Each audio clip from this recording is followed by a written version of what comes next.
네, 오늘 우리에게 주시는 말씀 보도록 하겠습니다. 신약성경 사도행전 14장 1절로 7절까지의 말씀입니다. 사도행전 14장 1절로 7절까지의 말씀 저와 여러분들이 교독드리도록 하겠습니다. 이에 이고니온에서 두 사도가 함께 유대인의 회당에 들어가 말하니 유대와 헬라의 허다한 무리가 믿더라.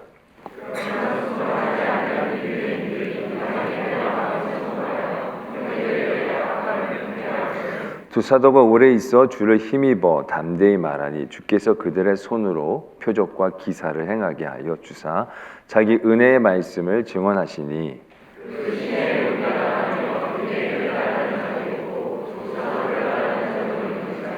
이방인과 유대인과 그 관리들이 두 사도를 모욕하고 돌로 치려고 달려드니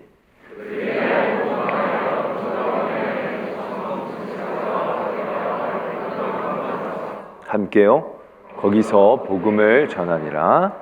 아멘. 사도 바울과 바나바의 전도 여행이 계속되고 있습니다.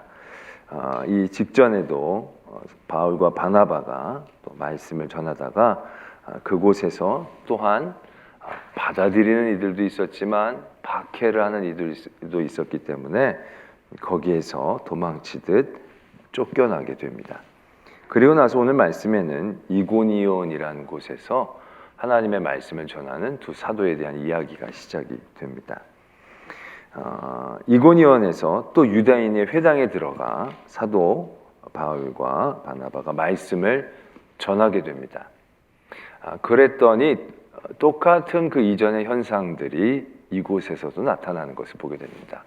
믿는 이들과 믿지 않는 이들, 그들과의 갈등 가운데서 또 이 바울과 바나바는 쫓겨나듯이 그곳을 나오게 되어지는 그러한 말씀을 오늘 우리가 보게 됩니다. 그러면서 오늘 말씀 가운데 우리가 특이하게 표현된 한 군데를 발견하게 됩니다.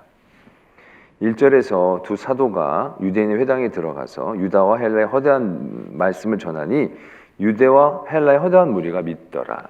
2절에 보면 그러나 순종하지 아니하는 유대인들이 이방인의 마음을 선동하여 형제들에게 악감을 품게 하거늘 이렇게 적고 있습니다.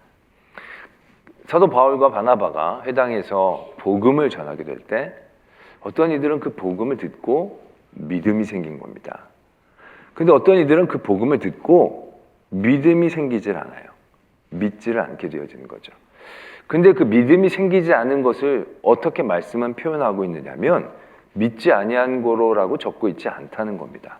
그들이 받아들이지 않았다라고 적고 있는 게 아니라 갑자기 순종하지 아니했다라고 적고 계신다라는 얘기죠. 그 이전에 뭔가 믿음이 생기고 그 다음에 순종이 우리는 있어야 되는 것이기 때문에 이들에게 순종을 적용시킨다는 건 너무 빠른 적용이 아닌가라는 생각을 하게 되는 대목이죠. 전혀 복음을 듣지 못한 사람에게 복음을 전했는데 어떤 이들은 복음을 받아들이고 믿었어요. 어떤 이들은 그 복음을 받아들이지 못하는 이유 때문에 받아들이지 못했는데 그걸 믿지 않는다, 받아들이지 않는다로 얘기하고 있는 게 아니고 순종하지 않는다라고 말씀이 전하고 있다는 것이죠. 그러면서 이전에 사도 바울이 모든 전도의 여행 중에 복음의 말씀을 전할 때마다 복음의 말씀을 전할 때 그것을 받아들이지 못했던 모습들을 한 가지씩 적고 있다는 사실을 깨닫게 됩니다. 이 이전에는 그 복음을 받아들이지 못하는 모습을 어떤 모습으로 적고 있었습니까? 시기했다고 적고 있거든요. 유대인들이 막 사람들이 모여서 복음의 말씀을 듣는 걸 시기했다는 겁니다. 그 시기가 그 복음을 믿지 못하게 하는 굉장히 위험한 요소였다는 사실들을 깨닫게 되는 거죠. 그 이전에 보면 말씀에서도 적고 있듯이 멸시하는 사람들이 복음을 제대로 받아들이지 못하는 그러한 말씀을 적고 계십니다. 복음을 전하는데 이 복음이 그렇게 나쁜 게 아니라 굉장히 좋은 거거든요. 우리가 죄로 죽을 수밖에 없는데 예수님께서 보혈의 피를 흘려주셔서 우리를 구원해 주셨다는 거예요. 이건 우리가 그렇게 손해볼 게 하나도 없는 얘기예요. 너무너무 감사하고 귀한 모든 얘기인데 이 말씀이 복음의 이 말씀이 받아들여지지 못하게 하는 요소들이 세 가지로 지금 표현되고 있는 거죠. 첫 번째는 멸시하는 것. 그래서 이걸 그때 교만이라고 말씀을 드렸죠. 두 번째는 시기하는 것. 시기하게 되면 복음을 제대로 듣지 못하게 되는 것을 의미하는 겁니다. 그리고 또 한 가지 오늘 모습이 순종하지 아니하면 복음을 제대로 받아들일 수 없다라는 것을 오늘 말씀은 표현해 주고 싶으신 것이 아닌가라는 생각을 해보게 되는 거죠. 단순히 믿지 않는다라고만 얘기하는 현상이 아니라 그 믿지 않게 되는 현상의 이유를 말씀은 적고 계시는 거죠. 순종하지 아니했다. 순종한다는 건 우리의 믿음에 있어서 굉장히 중요한 덕목이죠. 늘 순종을 우리는 얘기하곤 합니다. 그러나 이 순종이 우리의 삶의 자리에서 중요한 것은요, 이 순종이 결국 궁극적으로 믿음이라는 것, 하나님을 사랑하고 하나님을 경외하는 데 있어서 굉장히 우리에게 필요로 요구되어지는 궁극적인 것의 싸움을 하게 해주기 때문에 그렇습니다. 그게 바로 뭐냐 하면 결국 나라는 겁니다. 나 자신과의 싸움을 하게 하는 신앙적인 도전의 기본적 덕목이 순종이 되어진다는 거죠. 우리가 이전에도 시기하고 교만하는 거, 시기와 교만이 복음을 듣게 되어지는데 굉장히 위험한 요소인데 그 시기와 교만의 핵심적 요소도 결국은 자아예요. 자아. 내 유의, 내 생각, 내 뜻. 그래서 나랑 맞지 않은 것에 대해서, 나보다 누군가가 앞서는 것에 대해서 그게 자기에게 그렇게 손해를 끼치는 것이 아님에도 불구하고 거기에 대해서 자기를 대입시키고 괜히 자기가 손해를 보는 것처럼 마음을 품게 하는 거죠. 시기예요. 나와 상관이 아예 없으면 시기가 생기질 않아요. 근데 나와 비슷하다고 생각하면 그때부터 내가 개입이 되면 시기가 되는 거예요. TV에 나온 여자 탤런트가 예쁘다고 시기가 됩니까? 아니에요. 시기가 안 생겨. 왜? 나와는 상관이 없는 곳에 있는 분들이니까. 그런데 갑자기 옆집 아줌마가 예뻐지면 미치는 거죠. 그죠? 같은 공동체 안에서 누군가 나랑 비슷하게 나갔는데 예쁘다, 너 왜 이렇게 예쁘다 얘기를 소리 들으면 굉장히 기분이, 아니 그 사람 예뻐지는데 보태준 거 있어요? 이 사람 예쁘다고 뺏어간 거 있어요? 근데 자기가 대입되기 시작하다 보면 시기가 생기는 거예요. 나랑 상관없으면 괜찮아요. 근데 나랑 관계가 되어지고 뭔가가 이어지게 되면 괜히 기분이 나쁜 거죠. 괜히 속이 불편한 거죠. 그러면 그 마음이 정말로 건강한 복음을 듣기 어렵게 만드는 거죠. 그건 자기 때문에. 교만도 결국 자기 자신이잖아요. 자기 자신을 내려놓지 못할 때 다른 사람들을 낮추어 보고 다른 사람들을 시기하고 결국 자기가 중심이 될 때 나타나는 감정들, 그게 교만이고 시기가 되어지는 겁니다. 순종이란 건 바로 그 나와 결정적으로 싸우게 하는 그런 신앙적 도전이 되어지는 거죠. 순종한다는 건 뭡니까? 결국 내 뜻, 내 생각을 넘어서는 것을 의미하는 거거든요. 내가 하고 싶은 걸 하는 건 순종이라고 얘기하지 않죠. 얘야 밥 먹어라, 식사 때 엄마가 밥 먹어라 얘기했는데 내 어머니가 밥 먹으라고 그랬으니까 제가 순종함으로 먹겠습니다. 그 먹는 건 순종이 아니에요. 말 듣는 게 아니에요. 그냥 자기가 하고 싶은 거 하는 거예요. 근데 정말 순종은 얘야 먹지 마라.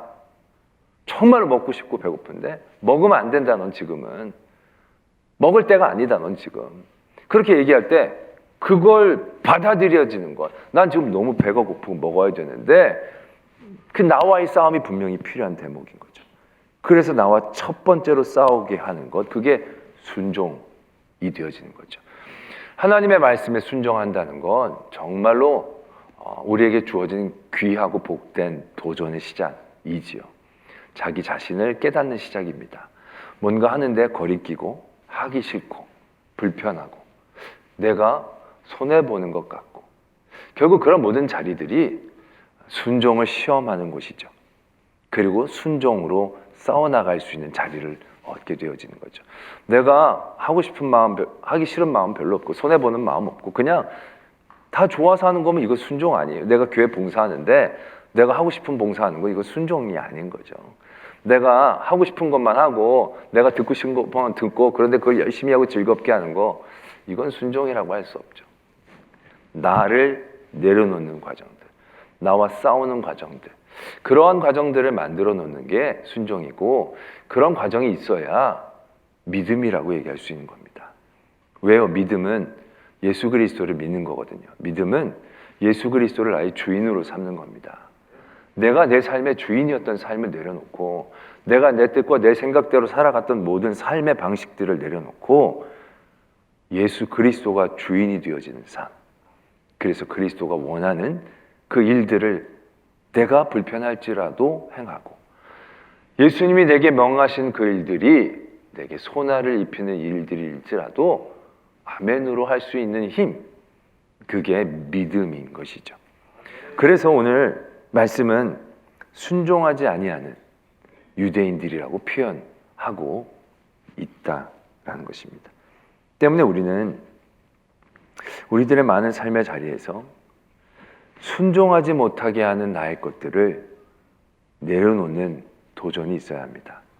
결국 그 모든 것은 내 자아가 되어지겠죠. 내 생각, 내 뜻, 내 힘. 그럼 너무 심하지 않습니까? 다 믿음이라는 것도, 신앙생활이라는 것도 다 어떻게 보면 일종의 나 좋자고 하는 건데, 그것까지 다 내려놓으면서 하는 건 무슨 수도사 같은 그러한 일들이 되어지지 않겠습니까? 라고 생각할 수도 있을 것입니다. 그러나 순종은 우리를 고생시키려고 하나님께서 요구하시는 게 아님을 분명히 아셔야 합니다. 순종은 우리가 단순히 하나님 앞에 희생하는 과정이라고 생각하셔서는 안 됩니다. 순종은요, 우리를 굉장히 순전하고 순수하게 하여 하나님이 우리에게 주시는 은혜를 온전히 맛보아 알 수 있는 상태로 만들어주는 은혜의 길임을 깨달으셔야 한다는 겁니다. 제가 예배 직전에 위임 목사 예식이 있어서 그 예식에 다녀왔습니다. 저기 수지 쪽에 있는 우리 시찰에 있는 교회 목사님인데, 목사님이 제 후배입니다. 제가 같이 동역을 했고, 동역했을 때 저 이제 말하자면 제 밑에라고 그러면 좀 그렇지만 후배 였습니다. 저는 그때 실장이었고 거기는 이제 그런 그래서 제가 이제 가서 축사를 해달라 그래서 축사를 하러 갔습니다. 근데 그 목사님이 저보다 한 4살인가 5살 더 젊으신데, 위임 이제 이 투표를 다 해놓고 병이 발견이 됐습니다. 위에서 조그만 암이 발견이 돼서 간단하다고 싶었는데, 이제 나중에 수술을 해보니까 3기였습니다. 3기면 생존율이 한 60% 된다고 얘기합니다. 굉장히 심각하죠. 그래서 그 수술을 하시고 항암 치료를 하셔서 몸무게가 한 10몇 킬로 정도 빠진 것 같아요. 체구가 좋았는데 아주 멋지게 슬림해 졌더라고요. 근데 이제 그 목사님이 이제 인사말을 하는데 그렇게 이제 인사말을 하더라고요.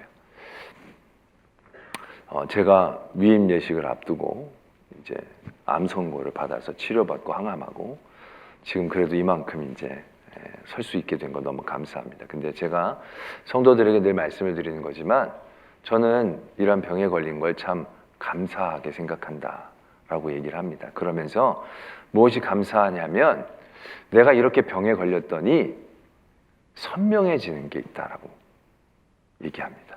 무엇이 선명해졌냐면 하나님의 은혜가 선명해졌다는 겁니다. 그전엔 내가 좀 내 힘이 있고 내 뜻이 있고 내 생각이 있었을 때는 그때도 은혜라고 얘기했지만 그게 아주 현실적으로 막 민감하게 다가오지는 않았던 거죠.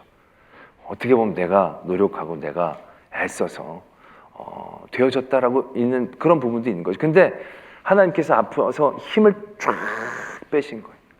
쫙 빼셨더니 힘과 생각 능력이 아무것도 없죠. 근데 그럼에도 불구하고 교회가 건강하게 잘 또 이렇게 꾸려져 나가고 위임 예식까지 한 걸 보니까 내 뜻, 내 생각, 내 계획 그런 모든 것들이 아니라 하나님의 온전한 은혜였다는 것이 너무 선명해졌다는 겁니다. 또 하나 선명해진 건 기도의 능력이 선명해졌다는 겁니다. 정말로 많이 힘들고 어려웠지만 그 모든 과정들 가운데에서 예전에는 여러 가지 요인들로 인하여 이 일들이 이루어졌다고 생각했지만 자기를 위해서 기도해줬던 많은 성도들의 기도, 그 기도가 아주 선명하게 느껴진다라는 거죠. 그 중보의 기도의 능력이라는 것이 얼마나 능력이 있는가가 그전에는 느끼지 못했는데 그것이 선명하게 자기에게 느껴졌다라는 그런 고백을 하더라고요. 제가 그래서 축사에서도 그렇게 얘기를 했습니다. 제가 그분하고 같이 동역할 때 늘 감사한 게 하나가 그분 후배가 아닌 걸 너무 감사했거든요. 내가 하나님 앞에 정말로 감사합니다. 저 목사님 후배로 태어나지 않은 게 참 감사합니다. 왜냐하면 그 목사님이 일을 할 때 너무 못됐다는 게 아니라요. 막 추진력 있게 하니까 막 밑에 있는 사람들이 너무너무 막 힘든 거예요. 막 해가지고. 그래서 제가 성도들한테 말씀을 드렸습니다. 목사님 병 걸린 거 안 좋다고 생각하시지만 절대로 그렇지 않습니다. 여러분 목사님이 병에 걸려서 힘을 쫙 하나님이 빼셨기 때문에 여러분들이 살았습니다. 만약에 예전 같았으면 여러분들은 반 죽었어요. 뼈도 못 들었을 거예요. 집에도 못 갔을 거예요. 그러나 전 분명히 말씀을 드렸어요. 사람의 힘이 빠진 그곳에서 하나님의 온전한 능력이 보여지게 되는 겁니다. 나는 힘없고 내가 능력이 없는데 그곳에 내 힘을 다 빼고 내 뜻 다 내려놓고 하나님이 하라는 것, 하나님이 명하시는 것들을 해나가면서 그 일들이 힘겹게 이루어진다 할지라도 그 일들을 통하여 하나님의 역사가 일어날 때 모든 분들이 선명하게 알 수 있는 거죠. 야, 이게 진짜 하나님의 은혜구나. 그래서 어떤 목사님 위임식보다도 너무 은혜가 되는 위임식인 거예요. 정말 이런 거 부러워하면 안 되지만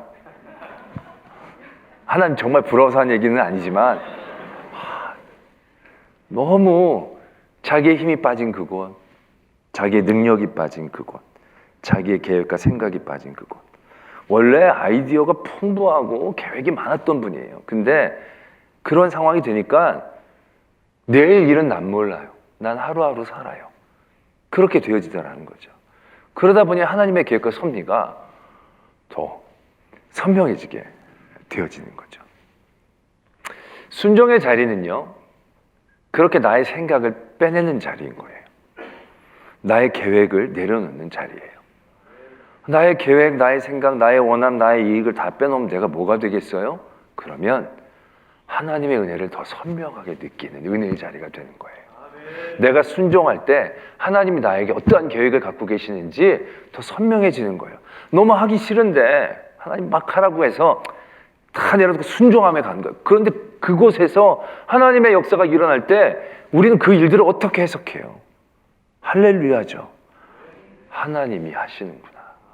내 힘, 내 뜻, 내 노력으로 조금 2, 3%라도 들어간 게 아니라 정말로 하기 싫었는데 이게 다 하나님이 하셨구나 라는 것이 깨달아지게 될 때 그 기쁨은요, 내가 애쓰고 힘써서 그 일들이 이루어지는 것과는요 비교가 되지 않는 기쁨이에요.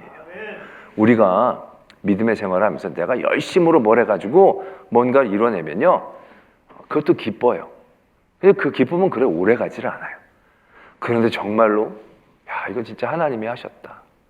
나는 아무것도 한 게 없는데 전적으로 하나님이 하셨다라는 것을 깨닫고 그 기쁨 가운데 있게 되면요, 그 기쁨은요 나에게 증거가 되는 거예요. 그 증거는 내 삶의 힘이 되는 거예요. 그것이 얼마나 놀라운 은혜인지를 깨달아 알게 되는 거죠. 그래서 우리가 간증을 자꾸 내 스스로에게서도 하는 건요, 그 안에서 내 뜻, 내 생각들을 쭉 빼내는 과정이에요. 그래서 얼마나 하나님이 내게 은혜를 주셨는지를 알아가는 과정이죠. 오늘 낮에도 여호와를 경외한다는 것, 그 건강한 경외는요, 결국 내 힘, 내 뜻, 내 생각을 빼내고 무릎 꿇고 주님 앞에 나가는 거예요. 그러면 내게 이루어진 모든 것들 안에 인간적인 계획, 생각, 그런 모든 쓸데없는 것들이 다 빠지고 내 안에 주의 은혜가 선명해지는 거죠. 내 안에 주의 계획하심이 너무 분명해지는 거예요. 그럼 그게 나의 삶의 이정표가 되어지고 계획이 되어져서 그렇게 우리는 나아갈 수 있게 되어지는 것이죠. 그래서 우리는 순종해야 합니다. 하나님이 순종하라는 건요, 하나님의 은혜를 잘 먹는 방법이에요. 하나님의 은혜를 잘 맞는 방법이고 하나님의 은혜를 온전히 누리는 방법이에요. 하나님이 주신 은혜가 100이라고 한다면 우리는 순정 없이 그 은혜를 누릴 때 20, 30밖에 잘 맛을 못 봐요. 코가 막히면서 음식을 먹는 것과 마찬가지. 그런데 우리가 순종할 때 우리가 코가 팍 뚫리면서 미각이 확 살아나면서 하나님의 은혜의 그 깊은 맛들이 느껴지기 시작하는 거예요. 아말렉 다 멸하라고 좀 남겨놓고 승리의 기쁨으로 기념비 세우고 사울이 그 기쁨으로 얼마나 맛보겠습니까? 그러나 다윗이 전적으로 하나님이 떠나라 그러면 떠나고 내려놓아라 그러면 내려놓고 가라 그러면 갈 때 다윗의 삶이 얼마나 풍성해집니까? 그가 위기의 순간에서도 하나님을 찬양할 때 그 하나님의 은혜를 맛보아 안다라는 것. 여러분 이 표현이 정말 대단하지 않습니까? 은혜를 맛보고 아는 것. 그 은혜의 미각이 살아나가는 힘, 거긴 순종에 있다는 겁니다. 말씀을 많이 읽고 아닙니다. 말씀을 1000만 번 읽어도 맛보는 건요, 내가 말씀에 순종하는 한마디로 이루어지는 거예요. 성경 10구절을 할 때 그 10구절로 순종하는 분이 하나님의 은혜를 맛보는 거예요. 100만 가지 지식이 아니라 그 한 말씀에 순종할 때 신앙은 풍성해지는 거예요. 과정이 어렵죠. 과정이 쉽지는 않습니다. 그러나 그것도 어떻게 보면요, 우리가 갖고 있는 그냥 말하자면 세상이 우리에게 학습시켜 주신 환상에 불과해요. 손해보는 거. 이 손해보는 게 정말로 큰 손해라고 생각하게 만드는 거죠. 손해 때문에 두려워서 순종을 못하게 돼요. 이게 아깝게 보여지면서 이 아까운 게 막 커지면서 순종을 못하게 하는 거예요. 그런데 그게 정말로 아까운 건지, 정말로 그 일들을 대입해 보면 뭐가 진정 우리에게 유익이 되는지. 어떤 집사님이 저한테 오셔서 자기가 이번에 처음으로 하는 프로젝트에 나온 수익은 다 하나님께 드립니다. 근데 그게 적지 않은 금액이더라고요. 그래서 제가 그러지 마세요. 내가 여기까지 이렇게까지 많이 필요 없어요. 이렇게 막 말이 튀어나오고 싶은데 그분이 그렇게 얘기하더라고요. 아니 이렇게 제가 이랬더니 목사님 저는 11조의 능력을 경험했습니다. 처음에 11조를 할 때 그분도 쉽지 않았을 거예요. 그런데 순종함으로 그걸 내려놓을 때 굉장히 적지 않은 금액이지만 그게 절대로 순회가 아님을 경험을 하는 거죠. 하나님의 은혜가 어떠한 길로 오시는지 하나님이 맛보게 하시는 그 도전을 감당했을 때 이거는 드리는 게 아니라는 거예요. 어떻게 보면 쌓을 것이 없도록 주시는 하나님의 은혜의 시작임을 그분이 경험하는 거예요. 그런 작은 경험들이 쌓여서 하나님 앞에 첫 사업의 첫 열매를 드리는 거죠. 그러면서 그분이 안타까워한 건 요즘 건축 경비가 올라서 전보다 많이 수익이 적어지는 거. 그걸로 안타까우시는 걸 제가 봤습니다. 하나님의 순종함이라는 것은요, 결국 하나님의 지혜인 것이죠. 우리가 두려워하는 그 모든 것들은요, 어떻게 보면 위협이에요. 유혹이에요. 너가 이거 하면 되겠니? 너가 주일날 예배드리고 공부 안 하면 성적이 오르겠니? 세상에서 얘기하는 많은 그러한 위협들, 이게 어떻게 보면 다 유혹이잖아요. 실체가 있는 게 아니잖아요. 그런데도 우리는 그 위협의 유혹에 넘어가게 되는 거예요. 그걸 뚫고 하나님의 은혜를, 그들이 쌓아놓은 욕심과 유혹에 덕지덕지 가려진 그 모든 하나님의 은혜의 핵심을 누릴 수 있게 하는 힘, 그건 순종인 거예요. 그 모든 것들을 뚫고 나가려는 마음, 내 뜻, 내 생각, 내 유익을 내려놓는 순종. 그 순종이 있을 때 복음이 들려지는 거죠. 복음이 정말 기쁘도록 느껴지게 되는 겁니다. 그래서 오늘 믿지 아니하는 유대인이라고 적고 있지 않고 순종하지 아니하는 유대인이라고 적고 있는 것이죠. 여러분들의 모든 삶의 자리에서 여러분들 바라고 원하는 건 무조건 내려놓으라는 건 아닙니다. 그러나 정말로 하나님이 원하시는 것과 나의 이익이 반대편에 섰을 때 그때는 과감해져야 합니다. 지혜로워져야 합니다. 이건 선택의 문제가 아니고요, 순종의 문제는 믿음의 문제이고요, 사느냐 죽느냐의 문제일 때가 많습니다. 그런 자리에서 조그만 유혹, 이익에 흔들리지 마시고 사는 길을 택하시고, 그래서 복되게 사는 길을 누리실 수 있는 저와 여러분들이 되어지기를 소망합니다.